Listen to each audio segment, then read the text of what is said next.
Lion Fishing ครับสบายดีครับมื้อนี้ข้อยก็ได้มาเฮ็ดเวียกซึ่งมื้อนี้ข้อยก็ได้ไปกางเต็นท์ซึ่งทีมงานก็มี4คนถึงเวียกสิหนักหนาส่ำใดก็สู้2นิ้วไปก่อนและนี่จุเฮาก็ได้มาขนเต็นท์ซึ่งการขนเต็นท์นี่เป็นหยังที่มันเฮ็ดให้เฮาเจ็บมือเพราะว่ามันมักจะหนีบมือเฮาหรือง่ายๆก็คือมันกินมือนี่ก็ขนแล้วก็เต็มรถเลยคันใดเลยเนาะตอนนี้ก็เตรียมเดินทางไปเฮือนของคนที่สร้างเต็นท์เนาะอยู่กะบ้านญวนบ้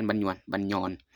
ซึ่งอยู่ตีนภูวอนะได้เฮาก็ได้มาฮอดที่เรียบร้อยซึ่งนี่แม่นเต็นท์มื้อวานเฮามากางหลังจากนั้นทีมงานทุกค่อยก็จะได้ขนเต็นท์ลงเพื่อสิไปกางขนย้ายสุสานลงไปนี่แหละนี่เฮาก็เริ่มกาง1เต็นท์ซึ่งค่อยได้เร่งความเร็วไปที่คูณ100เนาะเพราะว่ามันเยินเพราะว่าถ่ายได้โดนแฮงตอนนี้เวลาที่ค่อยพากนี่ประมาณ 00:00 นซึ่งค่อยหากแล้วเวียกหากก็มาฮอดเฮือนเมื่อกี้ค่อยว่าสิพากมื้อนี้เราสิลงคลิปมื้อตอนเช้าหลังจากกางมาแล้ว20เต็นท์นี่ก็คือสีหน้าของข้อยโคตรเมื่อยโดยเฉพาะหม้อนี้เบิ่งจากหน้าแล้วคือสิเมื่อยแรง